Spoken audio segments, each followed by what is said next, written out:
안녕하세요. 입시 뉴스 시간입니다.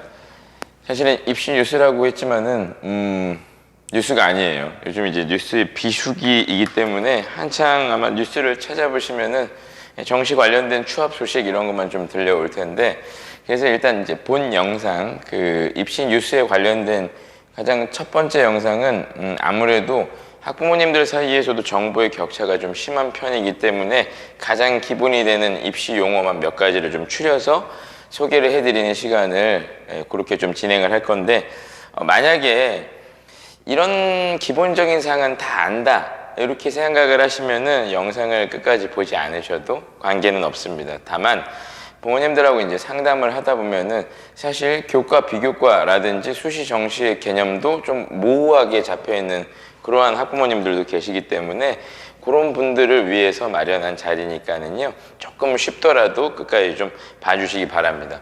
그래서 크게 입시가 이런 식으로 수시하고 정시로 구분되어 있는 거는 아는 분들이 많이 있겠죠. 그래서 수시 중에서는 학생부 종합, 그러니까 학생부는 제가 차후에 다시 말씀을 드릴 시간이 있기는 하겠지만은 학생부 1번부터 10번까지 항목을 모두 이제 평가 대상으로 놓는 게 요게 학생부 종합 전형이고요. 그 다음에 8번 항목, 즉 내신만 보는 게 학생부 교과 전형입니다. 그 다음에 논술 위주 전형은 말 그대로 논술을 가장 많이 보는 그런 전형이겠죠. 그리고 실기 위주 요거는 어문특기라든지 아니면 뭐 문학특기 이런 학생들에서 거의 대부분 지금 재학생들은 해당 사항이 없을 것으로 생각이 됩니다.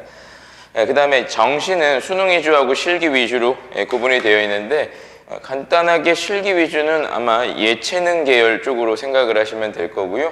그 다음에 수능 위주는 말 그대로 수능을 가장 많이 반영하는 그러한 전형이라고 보시면 됩니다.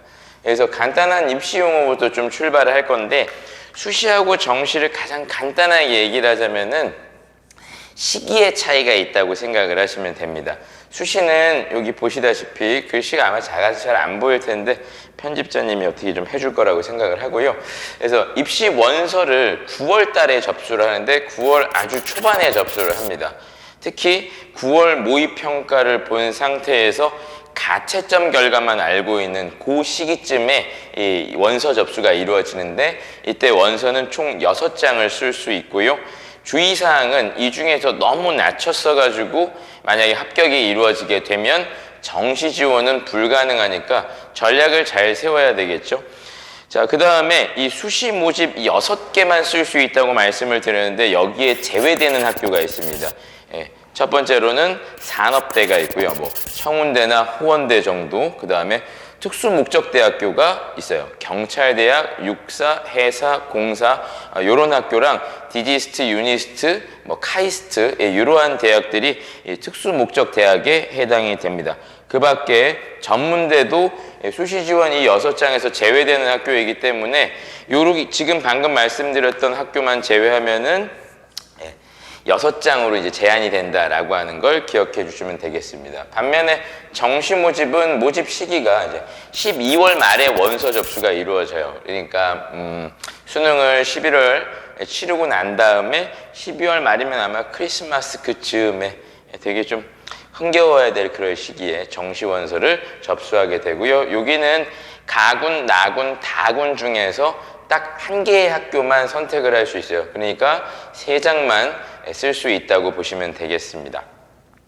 내려가서 교과하고 비교과에 대한 말씀을 드릴 건데, 이 학생부가 지금은 이제 축소가 되어서 한 개의 항목이 줄어들게 되겠지만은 기존에 10개 항목이라고 가정을 했을 때 교과는 딱 8번 항목, 교과 학습 발달 사항 이 부분을 교과라고 부릅니다. 소위 우리가 내신이라고 하는 그러한 영역이 교과고요. 여기 안에는 학생이 받은 뭐 원점수, 그 다음에 표준 편차, 등급, 그리고 그게 나오고 난 다음에는 세부 능력 특기 사항까지 이렇게 구성되어 있는 게 8번 항목, 즉 교과라고 보시면 되겠습니다. 앞서 말씀드린 대로 이 학생부 교과는 학생부 교과 전형은 이렇게 8번 내신 전형 이런 것들 내신만 반영한다고 생각을 하시면 되겠고요. 밑에 비교과는 그럼 뭐냐면 간단하게 말씀드리면은 8번 항목을 제외한 모든 항목이 비교과에 속한다고 보시면 돼요. 출결부터 뭐 봉사활동, 동아리활동, 뭐 기타 등등 이런 나머지 항목들이 전부 다 비교과 영역에 들어간다고 보시면 되는데, 그래서 이제 상담을 하다 보면은 그런 얘기들을 좀 종종 듣는 경우가 있습니다. 아이가 공부를 좀 했으면 좋겠는데 자꾸 자치활동, 그러니까 반장, 부반장이라든지 학생회 활동을 한다든지 아니면은 뭐 동아리에 너무 몰두하는 것 같다. 왜 그런지 모르겠다. 라고 이렇게 문의를 하시는 부모님들도 종종 계시는데, 이게 이제 비교과 활동 때문에 그렇게 알아서들 챙겨서 하고 있는 거라고 생각을 하시면 되겠습니다. 그 다음에 원점수하고 표준점수 얘기를 좀 드릴 텐데요.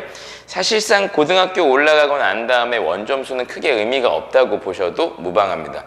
왜 그러냐면은 일단 내신으로 먼저 말씀을 드리면 밑에 아래에 나와 있는 상대평가 9등급제로 이루어지기 때문에 이 원점수, 뭐 이를테면은 국어를 90점을 받는다고 하더라도 이 학생이 23% 정도가 나왔다라고 하면 3등급이 되는 것이고, 심지어 100점이 너무 많다 했을 때는 1등급이 없는 경우도 존재할 수가 있다는 거거든요. 그러니까 중학교 때처럼 얘가 90점을 받았는지 뭐 95점을 받았는지 100점을 받았는지 이렇게 원점수로 생각을 하시는 것이 아니라, 내신 점수도 역시 마찬가지로 상대평가 9등급제로 이루어져 있으니까 1등급이 전체 인원의 4%, 상위 4%까지 끊어지게 되고요. 2등급은 11%, 3등급은 23%로 이렇게 끊어지게 됩니다.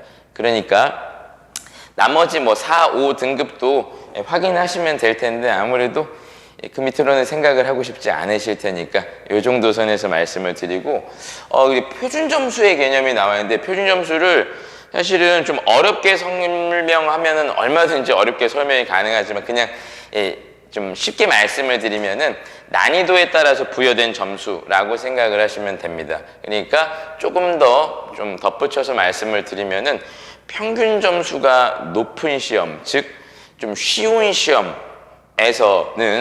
표준 점수가 좀 낮게 부여가 될 수 있다는 거거든요. 그래서 이걸 정리해서 제가 그냥 난이도에 따라서 부여된 점수라고 말씀을 드렸는데, 아마 이제 표준 점수에 대해서 수학적으로 접근을 하면은 좀 골치 아프실 테니까 이 정도 선에서만 좀 말씀을 드리는 걸로 하고, 그 다음에 수능 성적표는 참고로 원점수 기재가 되어 있지 않고 표준 점수가 기재된다는 점, 요거를 유념하시면 될 것 같습니다.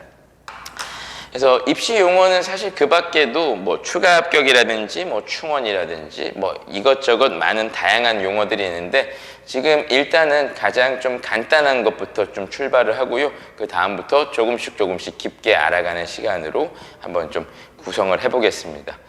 준비한 영상 여기까지고요. 다음 영상에서 다시 뵙겠습니다. 안녕히 계십시오.